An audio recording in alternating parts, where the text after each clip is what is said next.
Our next honoree is a celebrated author who has made history accessible to millions of Canadians through her unique and vibrant storytelling.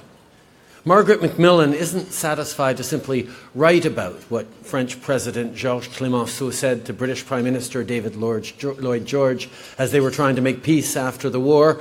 No, in her award-winning book, Paris 1919, 6 Months That Changed the World, she tells her readers what Lloyd George thought about Clemenceau, that there was no dome of benevolence in the French president's large head. She sure knows how to make history come alive. Her narratives focus on the little details, from what leaders ate to where they stayed, noting, for example, that the British Empire delegation occupied a downtown Parisian hotel that was, in pre-war days, a favorite with rich Brazilian women on clothes-buying trips. Margaret est très occupée ces jours-ci puisqu'elle écrit un nouveau livre sur la Seconde Guerre mondiale. En juillet 2007, Margaret MacMillan est devenue la 5e directrice de St. Antony's College à l'université Oxford. Avant, elle a été doyenne du Trinity College et professeure d'histoire à l'université de Toronto, où elle a obtenu son baccalauréat spécialisé en histoire. Elle a aussi un diplôme de premier cycle et un doctorat de St. Antony's College. Elle a également enseigné l'histoire à l'université Ryerson. And while she may be a woman of the world, Margaret is, first and foremost, a Canadian woman with a deep knowledge and love of this country. So Canadian that she played U of T Varsity Blues women's ice hockey team and has been described as a stay-at-home defense. She won't wander too far from the net, but try and get around her, not a chance.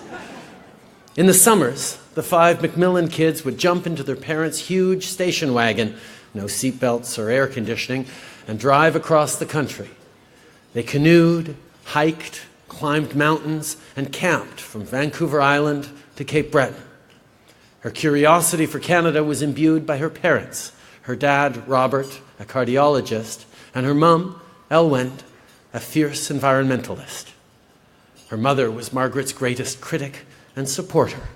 She would critique the chapters of her books with an editor's eye, but always kept an ever-expanding file of Margaret's triumphs. Into the indigo at Bloor and Bay near her house to make sure that Margaret's books were prominently displayed.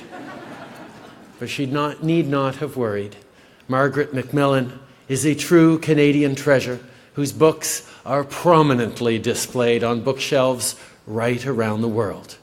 Ladies and gentlemen, please join me in welcoming Margaret MacMillan.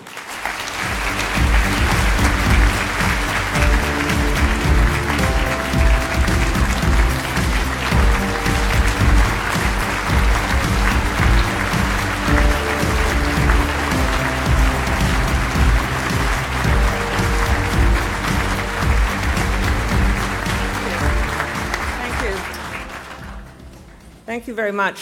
Thank you, Mr. Prime Minister, and thank you all, and thank the Public Policy Forum for giving me this award. You may be wondering, as I have been, about why is an historian getting an award for public policy? And I suppose it's because we are the sort of people who raise the questions, sometimes awkward questions, and we remind us all of where we've come from. What I'm thinking is where I come from those canoe trips.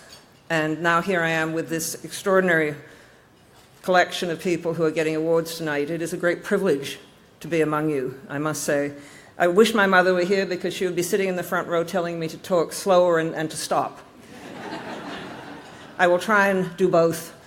But I think historians can contribute. I think we help to contribute to the story of Canada, which to me is a wonderful story.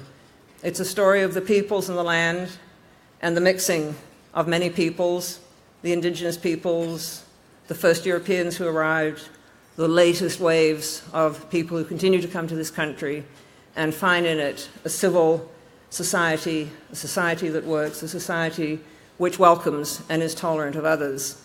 And at the moment, I think such societies are very important indeed. And so I hope what Canadian history will do and what historians will do is remind us of how we've managed to build this society, ask the questions, where have societies gone wrong? Because I do think that is important. History can remind us of where sometimes mistakes have been made, and mistakes have been made in the past. It can offer us examples.